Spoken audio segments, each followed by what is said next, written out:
Hello students, welcome back to organised knowledge channel. और आज की जो वीडियो है उसमें डिस्कस करेंगे worksheet number 23 for class 9th, विषय हिंदी है। और ये वर्कशीट आपके लिए 1 सितंबर 2021 के लिए शेड्यूल की गई है। आज की जो वर्कशीट है बच्चों, उसमें हम कबीर द्वारा रचित जो है उनके शब्द यानी पद पर चर्चा करेंगे। वर्कशीट शुरू करने से पहले बेटा प्लीज़ चैनल को सब्सक्राइब कर दीजिए, बेल आइकन को प्रेस कर लो ताकि आपको आने वाली वीडियोज़ की नोटिफिकेशन वो समय से मिल जाएँ। प्यारे बच्चों, पिछले कार्यपत्रकों में आपने कबीर रचित कुछ साखियाँ पढ़ी। आइए आज की कार्यपत्रक के माध्यम से कबीर रचित शब्द यानी पद पर चर्चा करते हैं। मोको कहाँ ढूंढे बंदे, मैं तो तेरे पास में। प्रस्तुत शब्द में कबीर जो है ईश्वर के माध्यम से भक्तों को एक संदेश देना चाहते हैं। वो कहते हैं कि मुझे यानी ईश्वर को तुम कहाँ ढूंढ रहे हो, मैं तो तुम्हारे पास ही हूँ। कि हे मनुष्य, तुम मुझे कहाँ ढूंढते हो, मैं तो जहाँ तक तुम्हारी नज़र जाती है मैं वहीं पर हूँ।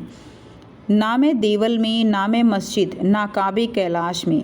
यहाँ पे क्या कहा गया है कि ना मैं देवल में, देवल यानी मंदिर में, कि ना तो मैं मंदिर में बैठा हूँ और ना ही मैं मस्जिद में हूँ, ना ही मैं काबा में हूँ और ना ही मैं कैलाश में हूँ, कि मैं यहाँ पर कहीं पर भी नहीं हूँ। ना तो मैं कोने क्रिया क्रम में, नहीं योग वैराग में। तो यहाँ पर क्या कहते हैं कि मैं किसी तीर्थ स्थल या देव स्थान पर नहीं हूँ। ईश्वर या अल्लाह को पवित्र और तीर्थ स्थानों पर ढूंढना नहीं चाहिए।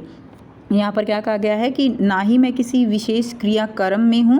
विशेष क्रियाक्रम यानी जो भी ईश्वर को प्रसन्न करने के लिए जो पद्धतियाँ हैं, पूजा की जाती है, वैराग्य लिया जाता है, उनकी जो उनकी मूर्तियाँ हैं उनको सुबह शाम पूजा जाता है। तो यहाँ पर क्या कहा गया है कि मैं इस तरह के किसी भी विशेष क्रियाक्रम में नहीं हूँ। किसी विशेष योग वैराग पूजा पद्धति में भी मुझे नहीं पाया जा सकता। खोजी होए तो तुरते मिलो हो पल भर की तलाश में।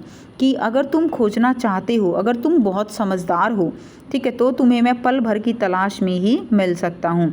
अर्थात समझदार हो तो मैं तो पल भर की तलाश में उसे मिल सकता हूँ। कि कोई समझदार हो जो ये समझ सके कि मैं किसी भी तरह के आडंबर, किसी भी तरह के कोई जो है जगह जैसे मंदिर, मस्जिद, काबा, कैलाश, इस जगह पर नहीं मिलता। जो लोग समझदार हैं वो तो मुझे पल भर में ही ढूंढ लेते हैं, क्योंकि मैं तो हर एक जो निर्जीव चीज़ है, सजीव चीज़ है, हर एक के अंदर हूँ। ठीक है, बस समझने की बात है, बस जो है एक साधना की बात है, सच्चे मन से मुझे याद करने की बात है। कह कबीर सुनो भाई साधो सब श्वासों की श्वास में। कबीर कह रहे हैं कि साधना करने वाले साधक सुनो, मैं श्वास लेने वाले प्रत्येक प्राणी के हर सांस में मौजूद हूँ। अर्थात जीवन का आधार ही मैं हूँ। तो यहाँ पर क्या बताया गया है कि जो कबीर जी हैं वो बताते हैं कि ईश्वर को इस तरह से घूमकर तीर्थ स्थलों में इस तरह से ईश्वर नहीं मिलेंगे। ईश्वर तो हमारे मन में वास करते हैं। ईश्वर तो हमारे जो प्राणी हैं, चाहे वो चीज़ें निर्जीव हैं, सजीव हैं, हर चीज़ में ईश्वर का वास है। बस जो है समझने की बात है कि सच्चे मन से साधना करने की बात है। अब बच्चों यहाँ पर आपको देखिए कुछ अपरिचित शब्द दिए गए हैं। देवल का मतलब क्या है? देवस्थल। काबा मुस्लिमों का जो है एक तीर्थ स्थल होता है, तीर्थ स्थल है। और कैलाश क्या है? हिंदुओं का एक तीर्थ स्थल है। नेक्स्ट देखिए, अब आपको यहाँ पर बहुत ही आसान से कुछ प्रश्न दिए गए हैं जिनके आंसर हम करेंगे। आशा है आपने इस पद का भावार्थ समझ लिया होगा। आइए इस पद पर आधारित कुछ प्रश्नों के उत्तर खोजते हैं और लिखते हैं। प्रश्न 1 है, यहाँ बंदे शब्द का क्या अर्थ है? तो यहाँ बंदे का मतलब क्या है? बंद, ख दिया गया है कमरा, ग दिया गया है कैदी और घ दिया गया है सामान्य आदमी। तो बंदा किसको हम कहते हैं? ठीक है, बंदा हम सामान्य आदमी को कहते हैं। तो घ जो है इसका उत्तर हो जाएगा। प्रश्न 2 है, मिलहो शब्द के माध्यम से कबीर किससे मिलने की बात कह रहे हैं? कबीर से, ईश्वर या अल्लाह से, स्वर्ण से या खजाने से? तो यहाँ पर मिलहो शब्द के माध्यम से कबीर ईश्वर या अल्लाह से मिलने की बात कह रहे हैं।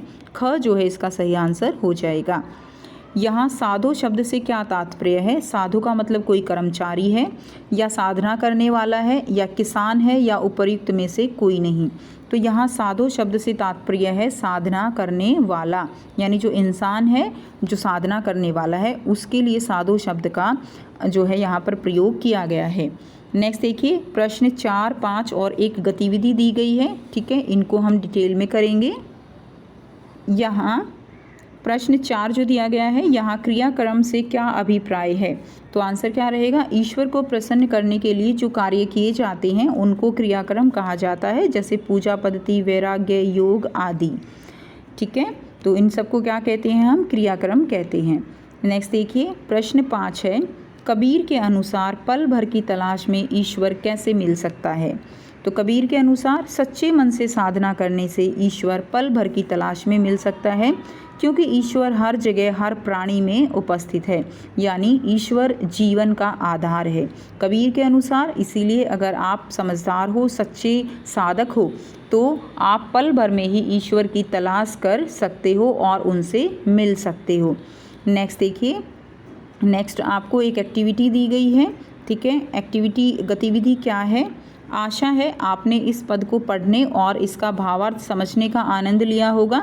इस पद में व्यक्त कबीर के विचारों से आप कहाँ तक सहमत हैं या असहमत हैं?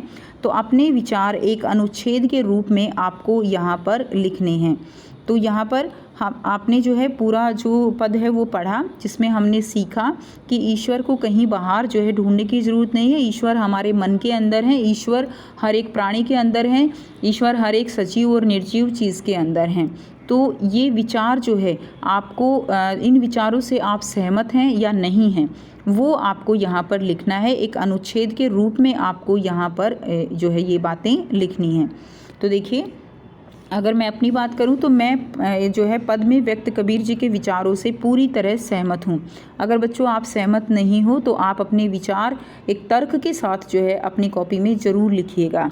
क्लियर? सो मैं कबीर के विचारों से पूरी तरह से सहमत हूं, क्योंकि ईश्वर हर एक वस्तु, चाहे वह निर्जीव है या सजीव, हर जगह पाए जाते हैं। ईश्वर को पाने के लिए किसी भी तरह के क्रियाक्रम या पूजा पद्धति आदि की आवश्यकता नहीं है, बस ज़रूरत है सच्चे मन से साधना करने की।